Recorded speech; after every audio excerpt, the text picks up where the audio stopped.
Ashley's words hit me like a slap across the face as she stood in my son's kitchen, her wedding dress hanging pristine behind her. "The best gift would be if you disappeared from our family." She smiled that plastic smile I'd grown to hate permanently. Daniel nodded in agreement, not even bothering to look at me.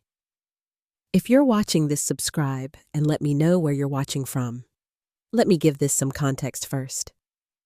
I need your likes and comments to know you're following along with my story.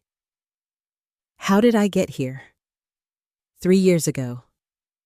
I'd sold my beautiful Victorian home, the one my late husband William and I had lovingly restored, to give Daniel and Ashley the down payment for their dream house.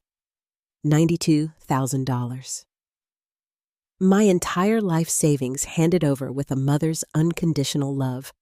They'd promised I'd always have a place there, always be part of their family. Now, the day before their elaborate wedding that I was financing, Ashley decided I was disposable. "You heard her," Daniel said, finally his voice cold. "This is supposed to be our special weekend. Your negativity is ruining everything." My negativity? I'd spent the morning arranging flowers, the afternoon helping with last-minute preparations, and the evening listening to Ashley complain about everything from the weather to the caterer. The only negative thing I'd done was suggest maybe we didn't need ice sculptures shaped like swans. "Where exactly am I supposed to go?" I asked, my voice eerily calm. Ashley shrugged, examining her manicured nails. "I don't know. A hotel?" "Your sister's. Honestly, Evelyn Parker, I don't care where you go as long as you're not here tomorrow. This is my son's house too," I reminded her. "Actually," Daniel cleared his throat, "it's more Ashley's house now. She's been handling all the finances, making the improvements." You just gave us some money once?" "Some money once. $92,000 reduced to some money once." I stood there in the kitchen where I'd cooked countless family dinners. Looking at the granite countertops, I'd helped choose the custom cabinets my money had made possible. These people had taken everything I'd given them and convinced themselves they deserved it. That's when something inside me shifted. Not broke, shifted like a gear clicking into a different position. "You're right," I said softly. "I should go." Ashley looked surprised. She'd probably expected tears, pleading the usual dramatic she could later describe to her friends as Evelyn Parker being difficult again. "I'll pack my things and be gone within the hour." Daniel actually looked relieved. "That's probably for the best. Mom, we can talk after the honeymoon once things settle down." Talk after the honeymoon. As if this was just a temporary disagreement about seating arrangements. I went upstairs to the guest room that had been my home for the past 5 months. Not my room. I wasn't allowed to call it that.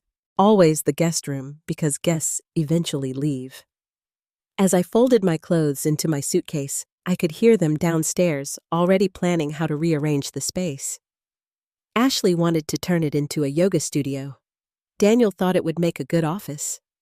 Neither of them considered that maybe, just maybe, they should feel some guilt about throwing out the woman who'd made their perfect life possible. I paused at William's photograph on the nightstand.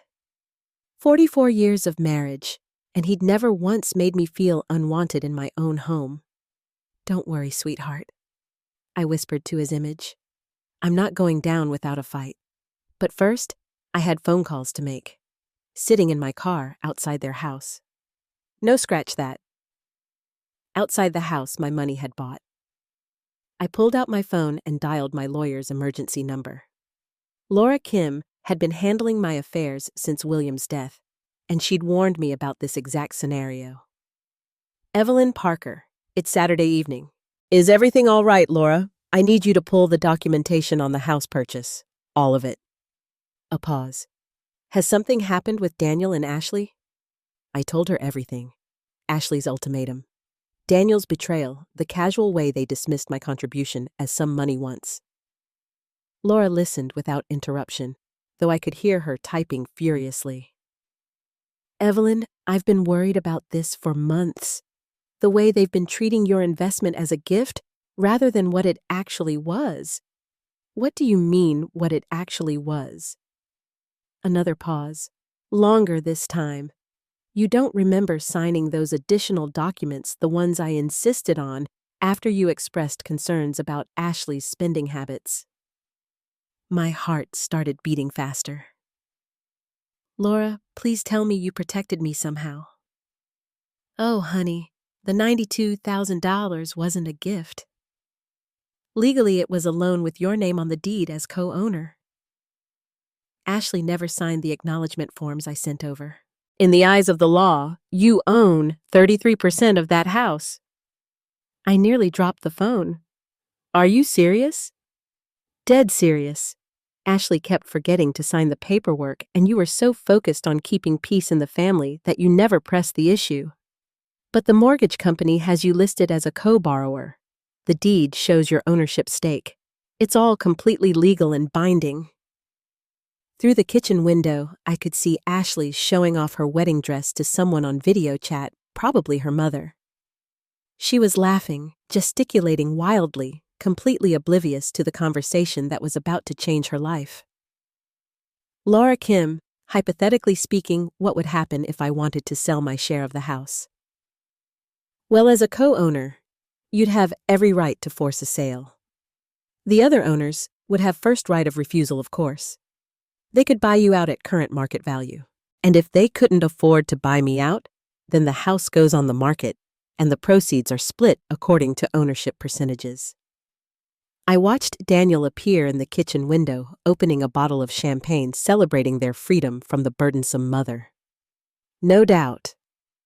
Laura, I need you to prepare a notice of intent to sell. I want it delivered first thing Monday morning. Evelyn Parker, are you sure about this? Once we start this process, I've never been more sure of anything in my life. They want me to disappear. Fine, but I'm taking my 33% with me. After hanging up, I sat in the growing darkness, watching my son and his fiancée toast their future in the house I'd made possible. They had no idea that in less than 72 hours, their perfect little world was going to crumble. But first, I had one more call to make. Maple Ridge Country Club. This is Megan. Hi, Megan. This is Evelyn Parker. I need to speak with your catering manager about tomorrow's wedding reception. Oh, Mrs. Parker, how exciting. The wedding's tomorrow, isn't it? How can I help you? I'm afraid there's been a change of plans. I need to cancel the reception. Cancel. But ma'am, it's less than 24 hours away. The food has been prepared, the staff scheduled. I understand, and I'm prepared to pay the cancellation fees. The thing is, I'm the one who signed the contract and put down the deposit. I believe I have the right to make changes. A rustling of papers. Let me check. Yes, the contract is under your name with your credit card information, but surely you want to speak with the bride and groom first. No need. I'm making an executive decision. Please cancel everything. Mrs. Parker, with respect, this seems like something that should involve the happy couple. I watched Ashley through the window, now trying on her veil for what had to be the 100th time today. The happy couple made it very clear that my involvement in their lives is no longer welcome. So I'm simply honoring their wishes. 20 minutes later, I was checked into the Fairfield Inn across town, ordering room service, and feeling something I hadn't experienced in years. The satisfaction of taking control of my own life. My phone started ringing at 11:35 p.m. What did you do? Ashley's voice screeched through the phone so loudly I had to hold it away from my ear. I honored your request, I said calmly, muting the TV in my hotel room. You wanted me to disappear, so I disappeared. The country club called. They said you canceled our reception, our wedding reception, Evelyn Parker. There are 180 people expecting dinner tomorrow. I'm sure there are. That does sound like a problem. Daniel grabbed the phone. Mom, this is insane. You can't just cancel our wedding because you're upset about sleeping arrangements. I didn't cancel your wedding. Sweetheart, you can still get married. I just canceled the reception I was paying for. You know, the one that was costing me $16,000. Silence. I'd never mentioned the cost before, always deflecting when they asked about money.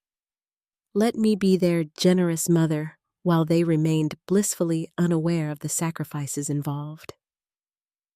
$16,000. Ashley's voice was faint now.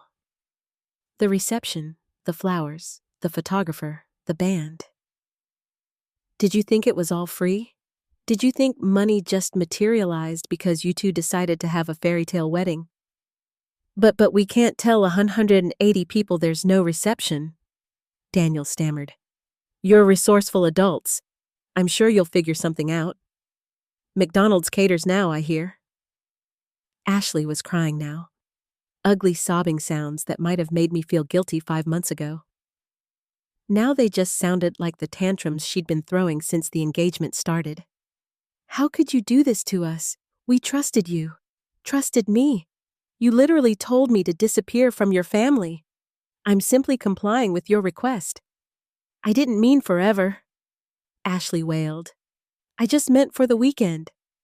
Ah, I see. So I was supposed to psychically understand that when you said permanently, you actually meant temporarily. My mistake. Daniel tried a different approach. Mom, please, we can talk about this like adults. Come back to the house and let's work this out. The house where I'm no longer welcome. The house where my presence ruins everything. I don't think so. Where are you even staying? Ashley demanded. That's not really your concern anymore, is it? You made it quite clear that my living arrangements are my problem to solve. I could hear frantic whispering in the background. Probably them trying to figure out how to undo the mess they'd created. Can you at least call the Maple Ridge Country Club back? Daniel pleaded. Maybe if you explain it was a misunderstanding. It wasn't a misunderstanding. It was a very clear business decision made by the person who was paying for everything. But what about our guests? What about Ashley's family flying in from Texas? What about them? You're still getting married. They can still witness that. They just won't get a free dinner afterward. Ashley grabbed the phone back. You're being vindictive and cruel. No, sweetie. Vindictive and cruel was telling the woman who's been supporting your dream wedding to disappear from your family. I'm just being fiscally responsible. This will ruin everything. Everyone will think we're broke. Well, now that you mention it, I let that hang in the air for a moment, watching them squirm. Now that you mention it, without my financial support, you probably are going to be broke pretty soon. That's another thing we should discuss. What do you mean? Daniel's voice was tight with panic now. I mean, have you actually looked at your household budget lately? Do you know how much your monthly expenses are versus your income? More frantic whispering. Because I've been supplementing your lifestyle in ways you probably haven't even noticed. The grocery money I slip to Ashley when we go shopping together, the utility bills I pay online because you're always a little short this month. The car repairs, the insurance payments, the little emergencies that keep popping up. Those were gifts, Ashley said weakly. Were they? Because from where I'm sitting, they look more like an allowance, and allowances can be discontinued at any time. The silence stretched so long, I thought they'd hung up. Finally, Daniel spoke. What do you want, Mom? Now that was interesting. An hour ago, they couldn't wait to get rid of me. Now they wanted to negotiate. I want exactly what you offered me to disappear from your family permanently. And I want to take my money with me when I go. By Sunday morning, my phone had 28 missed calls and 36 text messages. I ignored them all while enjoying room service breakfast and reading the Sunday paper like a civilized person. The wedding was scheduled for 3:00 p.m. At 8:30 a.m., there was a knock on my hotel room door. Through the peephole, I saw Daniel in his wrinkled tuxedo shirt, looking like he hadn't slept alone. Mom, please, we need to talk. I opened the door but didn't invite him in. Shouldn't you be getting ready for your big day? That's what I need to talk to you about. His eyes were red-rimmed, desperate. Ashley's having a breakdown. She's locked herself in the bathroom and won't come out. Her mother is threatening to fly back to Texas. The whole thing is falling apart. I'm sorry to hear that. I hope you work it out. Work it out, Mom. You destroyed our wedding. No, son. I removed my financial support from your wedding. There's a difference. He pushed past me into the room, and I let him. Sometimes you have to let people hang themselves with their own words. This is insane. Over what? A misunderstanding about sleeping arrangements. Sit down, Daniel. Something in my tone made him obey. I remained standing, looking down at my 41-year-old son, who was finally starting to understand that actions have consequences. This isn't about sleeping arrangements. This is about respect. This is about gratitude. This is about treating the person who made your lifestyle possible like a human being instead of an inconvenience. We've always treated you well. Have you? When was the last time you asked about my life, my interests, my feelings? When was the last time you invited me somewhere because you wanted my company, not because you needed my help? He opened his mouth, then closed it. I'll wait. The silence stretched uncomfortably. When was the last time you called just to talk? When was the last time you remembered my birthday without Facebook reminding you? When was the last time you treated me like your mother instead of your personal bank? That's not fair, isn't it, Daniel? In the past year, how much money have I given you and Ashley? I don't know. A few thousand here and there for emergencies. $34,000. His face went white. $34,000 in emergencies and little helps. And just until we get back on our feet on top of the $92,000 for the house down payment. That's $126,000, Daniel. More than most people make in 2 years. We were always planning to pay you back. Were you? Because Ashley's been shopping for a new car. You've been looking at vacation packages to Europe.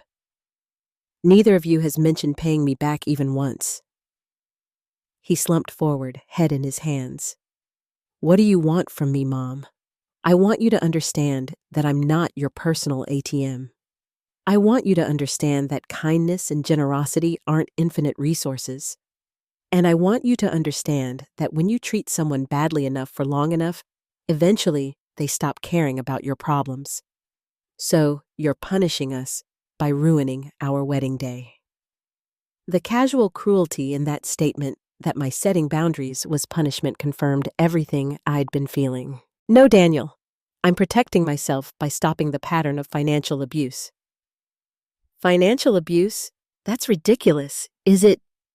You've conditioned me to believe that my only value to your family is monetary? You've trained me to expect crumbs of affection in exchange for major financial contributions. You've made me feel guilty for having needs and expectations while you take everything I offer for granted. I sat down across from him, leaning forward so he had to look at me. Yesterday, Ashley told me the best gift I could give your family was to disappear permanently. And you agreed with her. After everything I've done, everything I've sacrificed, you agreed that I should disappear. She didn't mean it. Yes, she did, and so did you. And you know what? You're going to get exactly what you asked for. He looked up sharply. What does that mean? I smiled. And it wasn't a nice smile. It means you better figure out how to pay for your own lifestyle from now on. It means you better hope Ashley's parents are feeling generous. And it means you better start looking at apartments because the house situation is about to get very complicated. What are you talking about?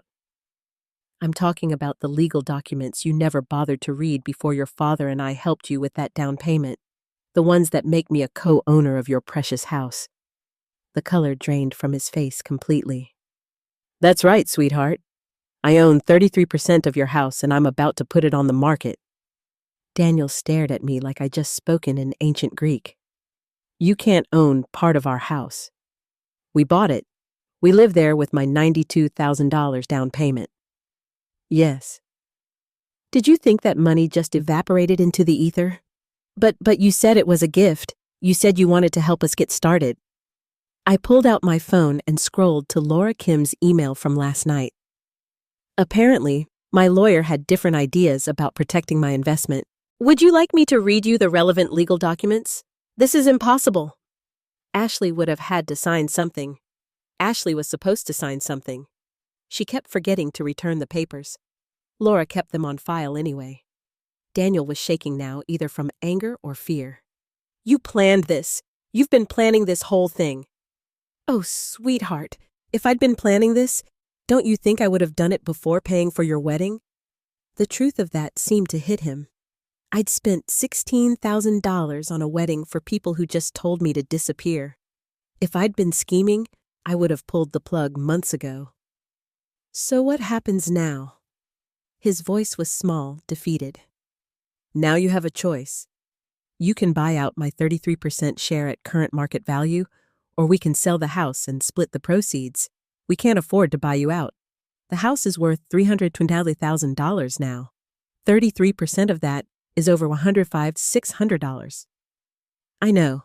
I'm good at math. That's why I have money. And you two are always broke. He flinched. We're not broke. We just have a lot of expenses. Daniel, your combined household income is $7,500 a month. Your mortgage payment alone is $2,600. Add in car payments, credit cards, utilities, groceries, and Ashley's shopping habit, and you're spending more than you make every single month. How do you know all that? Because I've been making up the difference for the past 3 years. Do you think the money fairy was leaving cash under your pillow? The hotel room phone rang. I answered it while Daniel sat there processing his new reality. Mrs. Parker, this is Megan from Maple Ridge Country Club. I have the bride's mother on another line. She's asking about reinstating today's reception. She says she'll pay all the costs if you'll allow us to proceed. I looked at Daniel, who was listening with desperate hope in his eyes. That's very generous of her, Megan, but I'm afraid that won't be possible. Mom, please, Daniel started. I held up a hand to silence him. You see, Megan, there are some family dynamics at play here that make it inappropriate for me to accept payment from other family members for an event I chose to cancel. I understand. Should I tell Mrs. Whitman that the cancellation stands? Yes, please. And Megan send my final bill to this hotel. I'll settle up everything I owe for the inconvenience. After hanging up, I turned back to Daniel. Ashley's mother was willing to pay $16,000 to save your reception. She's been planning this wedding for months. She invited half her country club. How nice for her. Too bad her daughter couldn't manage to be civil to the person who was originally paying for everything. Daniel pulled out his phone. I need to call Ashley. We need to figure out what to do about the house. Go ahead. But Daniel, when you talk to your wife about our new arrangement, make sure she understands something. He looked up from dialing. I'm not the same woman who walked out of your house last night. That woman was desperate to keep peace in the family at any cost. This woman is done being taken advantage of. You're really going to force us to sell our home. I'm going to exercise my legal rights as a co-owner. What you do with that information is up to you. He left without another word, probably to deliver the worst news of Ashley's life on what was supposed to be the happiest day. 20 minutes later, my phone rang again. Evelyn! Ashley's voice was barely recognizable through her tears.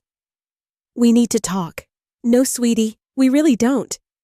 You made it very clear yesterday that talking to me wasn't something you were interested in doing. I was upset. I was stressed about the wedding. I didn't mean what I said. Of course you were upset. It must be exhausting pretending to tolerate someone you obviously despise. I don't despise you, Evelyn. In the 3 years since you moved into the house I bought for you, you've never once thanked me. Not once. You've never asked about my life, my interests, my health. You've never invited me to anything unless you needed me to babysit or bring food or write a check. That's not true.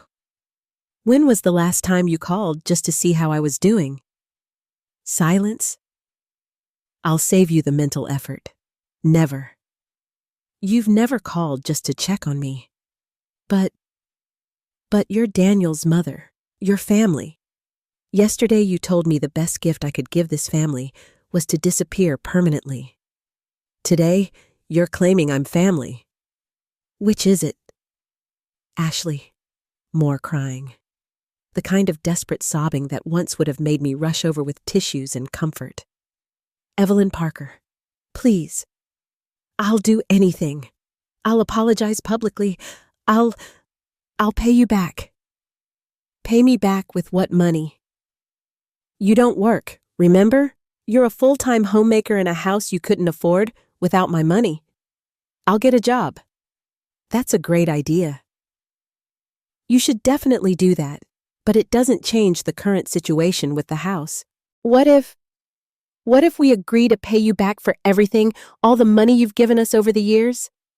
I almost laughed. Ashley, honey, you owe me $126,000. At minimum wage, it would take you about 6 years to earn that much. And that's assuming you never spend money on anything else. The silence that followed was the sound of reality finally sinking in. By 4:30 p.m., they'd called 16 more times. I'd answered exactly none of them. Instead, I was sitting in the hotel restaurant enjoying a lovely late lunch and watching the local news coverage of a wedding disaster at Maple Ridge Country Club. The reporter didn't mention names, but the footage of Ashley in her wedding dress crying on the country club steps was pretty unmistakable. Excuse me, aren't you? Evelyn Parker? I looked up to see a woman about my age with perfectly styled gray hair and kind eyes. She looked familiar, but I couldn't place her. I'm sorry. Do we know each other? Linda Whitman, Ashley's mother. She gestured to the empty chair across from me. May I? This should be interesting. Mrs. Whitman sat down with the practiced grace of someone who'd spent decades handling social crisis. I wanted to thank you. That wasn't what I'd expected. Thank me for showing my daughter who she really is. The waitress appeared, and Mrs. Whitman ordered coffee. I waited, curious about where this was going. I've been worried about Ashley for years, Mrs. Whitman continued. The entitlement, the way she treats people she considers beneath her, the complete lack of gratitude for anything. I kept hoping marriage would mature her, and now I've seen how she treats the woman who made her lifestyle possible. And I'm horrified. Linda Whitman's coffee arrived. She sipped it thoughtfully before continuing. I offered to pay for the reception not because I support Ashley's behavior, but because I felt responsible for the 180 guests who'd been inconvenienced. But you were right to refuse, was I? My daughter needed to face consequences for her actions. Real consequences, the kind that can't be fixed with daddy's money or mommy's connections. I studied Mrs. Whitman carefully. There was something refreshing about her directness. She called me hysterical about the house situation. Linda continued demanding that I loan them money to buy out your share, and I told her absolutely not. If she wanted to own a house, she should have treated the co-owner with respect. A woman after my own heart. Can I ask you something, Evelyn? What's your end game here? Are you planning to force the sale? I'd been wondering that myself. Honestly, I haven't decided. Part of me wants to see if they can actually figure out how to support themselves without my money. Part of me wants to sell the house just to watch their perfect little world crumble. And the other part remembers that Daniel is still my son, despite everything. Linda nodded. I understand. But may I offer some advice from someone who's been enabling her daughter's bad behavior for 38 years? Please don't save them from this. Whatever you decide about the house, don't cushion the fall. Ashley has never faced real consequences for treating people badly, and it's turned her into someone I barely recognize as my daughter. She reached into her purse and pulled out a business card. I'm flying back to Texas tomorrow. If you ever want to talk to someone who understands what it's like to love an ungrateful child, call me. After Mrs. Whitman left, I sat alone with my thoughts in my phone, which was still buzzing with increasingly desperate messages. The truth was, I hadn't decided what I wanted my endgame to be. I'd been reacting, protecting myself, asserting boundaries, but now I needed to figure out what came next. The nuclear option was forcing the sale. Daniel and Ashley would have to find an apartment probably in a much less desirable part of town. They'd finally understand what it meant to live within their means. The merciful option was offering to sell them my share for less than market value, maybe what I'd actually put into the house. They'd still struggle, but they might be able to keep their home. The spite option was holding on to my ownership stake indefinitely, collecting my share of the property taxes and any improvements while watching them squirm every month. As I sat there weighing my options, my phone rang again. This time, it wasn't Daniel or Ashley. Mrs. Evelyn Parker, this is Detective Garcia with the Savannah Police Department. I'm calling about a report we received regarding financial elder abuse. My blood went cold. I'm sorry. What? We had a call from someone claiming that family members have been financially exploiting you and that you might be experiencing cognitive decline. They're requesting a welfare check. Those manipulative little snakes. Detective Garcia, I can assure you that I'm in full possession of my mental faculties. In fact, I'm probably thinking more clearly than I have in years. That's good to hear, ma'am, but we do need to follow up on these reports. Would you be available to meet with me tomorrow morning? I looked around the hotel restaurant at the normal people living their normal lives and felt a surge of pure fury at my son and daughter-in-law's latest manipulation. Absolutely, Detective. In fact, I have quite a lot I'd like to discuss with you about financial abuse, just not the kind my family reported. After scheduling the meeting, I sat back in my chair and smiled. If Daniel and Ashley wanted to play hardball, I was more than ready to pick up the bat. Time to show them what a real power play looked like. Detective Garcia was younger than I'd expected, maybe 38, with intelligent eyes and the kind of patient demeanor that probably served him well in family disputes. We met at the police station Monday morning, and I'd brought my entire financial file. Mrs. Parker, I want to start by saying that the person who called us seemed genuinely concerned about your welfare. I'm sure they did. My daughter-in-law is very good at sounding concerned when it suits her purposes. I spread my bank statements across his desk. Detective, in the past 3 years, I've given my son and his wife $126,000. Would you like to see the documentation? His eyebrows rose as he examined the papers. Check after check, wire transfers, credit card payments made on their behalf, a pattern of financial dependency that looked exactly like what it was. This is substantial, he said carefully. It is. And yesterday, when I finally set some boundaries about how they treat me, they decided I must be mentally incompetent. I pulled out my phone and played the voicemail Ashley had left at 2:15 a.m. Dorothy, this is insane behavior. Normal people don't destroy their families' lives over hurt feelings. We're worried about you. Maybe you need to see someone. Get some help. Daniel thinks you might be having some kind of breakdown. Detective Garcia listened, taking notes. Has there been any history of cognitive issues, Mrs. Parker? None whatsoever. I manage my own finances, maintain my own household, drive myself places. The only thing that's changed is that I stopped letting them take advantage of me. I showed him the house documents Laura Kim had sent over.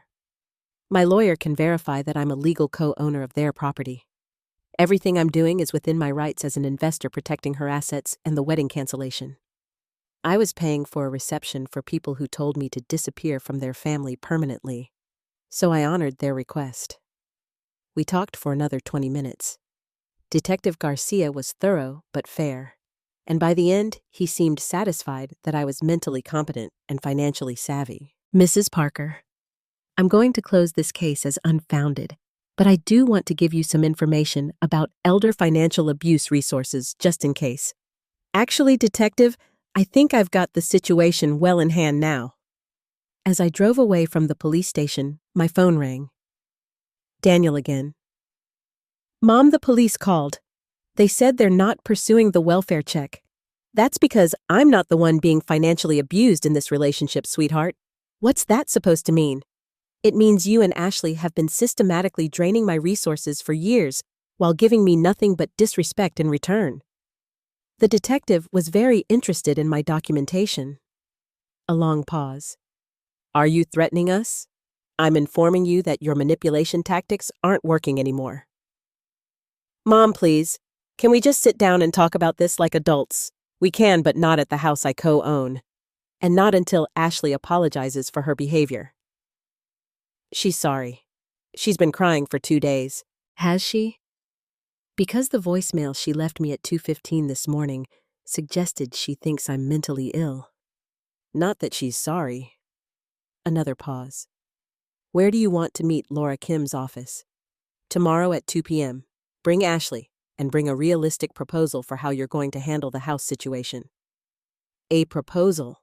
Daniel, I own 33% of an asset worth $320,000. That's my retirement security. You either buy me out, or we sell. Those are your options.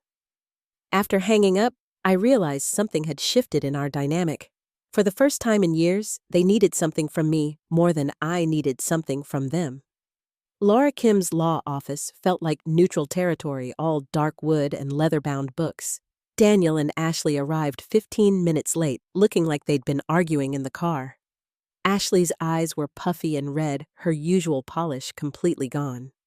She'd clearly been crying for days, and part of me felt a twinge of sympathy. The other part remembered her words. The best gift would be if you disappeared from our family. Evelyn Ashley started immediately. I owe you an enormous apology. I was stressed and overwhelmed, and I said things I didn't mean. Thank you. That's a start. She looked surprised, like she'd expected me to immediately forgive everything. Laura Kim spread the house documents across the conference table. Let's review the facts. Evelyn provided $92,000 for the down payment. The mortgage shows her as a co-borrower. The deed lists her ownership at 33%. Daniel studied the papers like they might magically change. We had no idea about the ownership stake. You would have if Ashley had signed the acknowledgement forms, Laura replied crisply. I sent them 3 times. I was busy with wedding planning, Ashley said weakly. For 3 years. Laura's tone was beautifully skeptical. I let them squirm for a moment before speaking. The question now is how we move forward. I have a proposal. They both leaned forward hopefully. Option 1, you buy out my 33% share at current market value, $106,000. Ashley's face went white. We don't have that kind of money. Option 2, we put the house on the market and split the proceeds according to ownership percentages. We'd have to move, Daniel said quietly. Yes, you would. To something you can actually afford. What about option 3? Ashley asked desperately. There is no option 3. Those are your choices. Laura pulled out a calculator. If you sold the house today after realtor fees and closing costs, you'd probably net around $288,000. Evelyn's share would be about $96,000. You'd have $192,000 to find new housing. That's not enough for anything decent, Ashley protested. It's enough for a nice apartment or a smaller house in a different neighborhood, I replied. You know the kind of place people with your actual income should be living. Daniel ran his hands through his hair. Mom, is there any way we can work out a payment plan? Maybe we could pay you monthly until we've bought out your share? I'd been waiting for this. At what interest rate and with what collateral? You've already proven you don't honor financial agreements. That's not fair, isn't it? You owe me $34,000 in emergency loans that you never intended to repay. Why would I trust you with another $100,000 plus? Ashley started crying again. This is going to destroy our lives. No, Ashley, This is going to force you to live within your means for the first time in your adult life. But what about our credit? What about our reputation? I almost laughed. Your credit. Honey, your credit is already terrible. You've been late on every bill for months. I know because I've been bailing you out. Laura cleared her throat. I need to advise you that Evelyn has every legal right to force a sale. She's being more than generous by offering these options. How long do we have to decide? Daniel asked. 30 days, I said. That should give you time to explore your financing options. As we prepared to leave, Ashley grabbed my arm. Evelyn, please. I know I hurt you, but we're family. Doesn't that count for something? I looked at her hand on my arm, then at her face. For just a moment, I saw the scared young woman behind the entitled facade. Ashley family is supposed to count for something. That's exactly the point. 2 weeks into their 30-day deadline, I got an unexpected visitor. Linda Whitman stood on my hotel room doorstep with a bottle of wine and a determined expression. I hope you don't mind me dropping by. I got your hotel information from Laura Kim. I invited her in, curious about what had brought Ashley's mother back to Georgia. I came to check on the kids, Linda said, settling into the room's only armchair. And to talk to you. How are they doing? Terribly. Ashley's having daily panic attacks. Daniel's working overtime trying to find a way to get a loan. They're fighting constantly. I poured us both glasses of wine, surprised to find I felt less satisfaction in their misery than I'd expected. Linda, are you here to ask me to reconsider? Actually, no. I'm here to tell you about Ashley's father. That wasn't what I'd expected. Robert Whitman spoiled our daughter rotten, Linda continued. Every tantrum was rewarded. Every consequence was cushioned. Every failure was someone else's fault.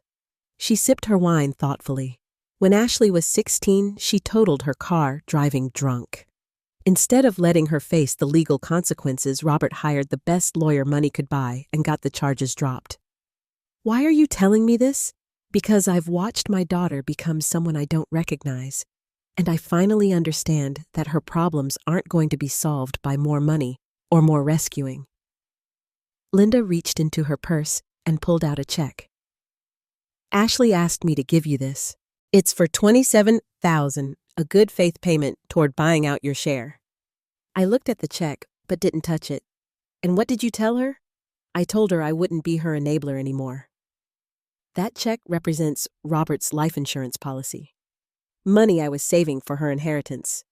But I realized that giving it to her would just be repeating the same pattern. She tore the check in half. Linda, that's a lot of money. Money Ashley hasn't earned and doesn't deserve. Evelyn, I want you to know that whatever you decide about the house, you have my support, even if it means they lose their home.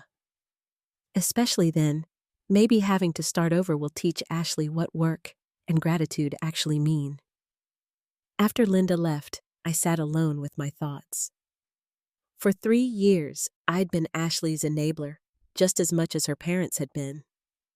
Every time I wrote a check to cover their shortfall, I'd been teaching them that there would always be someone to catch them when they fell. The question was, what kind of lesson did I want them to learn now? My phone buzzed with a text from Daniel. Mom, we've been approved for a home equity loan that would cover $65,000 toward buying you out. Can we meet to discuss partial payment arrangements for the rest? I stared at the message for a long time. They were trying, which was more than they'd done in years, but a home equity loan meant going deeper into debt, not learning to live responsibly. I typed back. We can discuss it, but I want to see a complete household budget and a realistic plan for paying off all your debts, not just mine. His response came immediately. Anything you want, Mom. We just want to make this right. For the first time since this whole thing started. That sounded like progress. The budget meeting was enlightening in the worst possible way. Daniel and Ashley spread their financial documents across Laura Kim's conference table like evidence of a crime, which in a way they were. Okay, I said, reviewing their monthly expenses. You spend $450 a month on restaurants. We both work long hours, Ashley said defensively. Sometimes we're too tired to cook. You don't work at all, Ashley. I mean, Daniel works long hours. I moved down the list. $320 a month on Ashley's clothing budget. I need to look professional for social events. What social events? You don't have a job. Ashley's face was getting red, but I continued. $220 on premium cable and streaming services. $140 on Ashley's gym membership that you use maybe twice a month. $850 a month in credit card minimums for what appears to be shopping and vacation debt. Daniel was adding numbers on his phone calculator.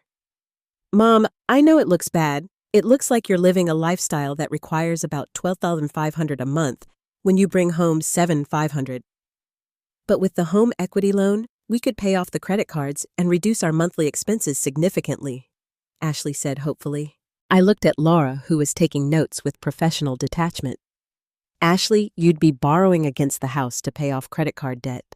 What happens when you run up the credit cards again? We won't. We've learned our lesson. Have you? Because I don't see any significant changes in this budget. You're still eating out constantly, still maintaining expensive memberships you barely use, still treating shopping like a hobby. Daniel leaned forward. What would you want to see, Mom? What would convince you that we're serious about changing? Finally, the right question. I want to see a budget that reflects your actual income. I want to see you cooking at home, canceling unnecessary subscriptions, and Ashley getting a job. A job? Ashley looked horrified. Yes, a job. You're 39 years old with a college degree. There's no reason you can't contribute to the household income. But Daniel makes good money. Not good enough. Apparently, since you've been supplementing it with my money for 3 years. Laura cleared her throat. Evelyn, what exactly are you proposing? I'd been thinking about this for days. Here's my offer. You can buy out my share for $78,000 instead of the full market value of $106,000, but there are conditions. They both perked up. First, Ashley gets a job within 60 days and maintains it for at least 2 years. Second, you sell one of your cars and use the proceeds to pay down debt. Third, you stick to a realistic budget with no restaurant meals, no unnecessary shopping, and no new debt for 2 years. How would you monitor that? Daniel asked. Monthly financial check-ins with Laura. You provide bank statements, credit reports, and proof of income. If you violate any of the conditions, the full amount becomes due immediately. Ashley was shaking her head. That's like being in financial prison. No, Ashley, that's called being accountable for your choices. They asked for time to discuss it privately. While they huddled in the hallway, Laura turned to me. This is either very generous or very cruel. I can't decide which. Maybe it's both. When they came back, Daniel spoke for both of them. We accept your terms. All of them. All of them, Ashley confirmed, though she looked like she was swallowing poison. Laura started drafting the agreement. I'll need this notarized and filed with the county recorder's office. As we finalized the paperwork, I watched my son and daughter-in-law sign away their financial freedom for the next 2 years. Part of me felt victorious. Part of me felt sad that it had come to this, but mostly I felt like I was finally teaching them a lesson their parents should have taught them decades ago. Actions have consequences, and family isn't a free pass to treat people badly. 6 months later, I was sitting in my new apartment. A lovely 2-bedroom place in a senior community with a pool and walking trails when Ashley called with surprising news. Evelyn, I got the promotion. Ashley had started working as a receptionist at a dental office, and apparently she'd been good enough at it to move up to office manager. That's wonderful, honey. How do you feel? Exhausted. She laughed, and it was the first genuine laugh I'd heard from her in years, but also proud. I never knew I was good at organizing things. You always were. You just never had to use those skills before. There was a pause. Evelyn, I owe you an apology, a real one, not the panicked one from Laura's office. I'm listening. I was horrible to you for years. I treated you like an ATM and then got angry when you had feelings about it. I told myself you were just being dramatic, but the truth is, I was entitled and cruel. I set down my coffee cup, surprised by how much her words affected me. What changed your mind? Having to work for money instead of just asking for it. Realizing how hard it is to save even $100 when you're paying your own bills. Understanding what you sacrifice to help us. And Daniel, he's getting there. He still thinks you were too harsh, but he admits we needed to change. Through my window, I could see other residents working in the community garden. I'd signed up to help with the spring planting next week. How are things between you two? Better. Actually, we're talking more now that we're not constantly stressed about money. We cook together. We take walks instead of going shopping. It's nice. I'm glad. Evelyn, would you like to come to dinner sometime? Nothing fancy. Just homemade spaghetti and maybe some conversation that isn't about money. I thought about it. The old Evelyn would have said yes immediately, desperate to restore the relationship. The new Evelyn had learned to protect her boundaries. I'd like that, but let's start with lunch in a public place. Baby steps. Of course, whatever you're comfortable with. After we hung up, I sat quietly for a while, processing how different this conversation had felt from all the others. Ashley had sounded like an adult taking responsibility for her actions, not a child making excuses. Maybe the lesson had finally taken. My phone buzzed with a text from Linda Whitman. Heard about Ashley's promotion. Thank you for not giving up on her. I texted back. Thank you for not bailing her out. Sometimes the kindest thing you can do for someone is let them face the consequences of their choices. Sometimes love means saying no, and sometimes the best gift you can give someone is the opportunity to discover who they really are when no one's there to catch them. I'd spent 3 years being their safety net, and in doing so, I'd robbed them of the chance to develop their own strength. When I finally pulled that net away, they'd learned to fly. Not because they wanted to, but because they had to. And maybe that was the most valuable lesson of all. Outside my window, the sun was setting over the walking trail where I'd signed up for a seniors hiking group. Tomorrow, I was having lunch with a man named George who'd asked me out after we'd both laughed at the same joke during last week's book club meeting. At 70, I was finally learning what it felt like to be valued for who I was, not what I could provide. And that was worth more than all the money I'd ever given away. Thanks for listening. Don't forget to subscribe and feel free to share your story in the comments. Your voice matters.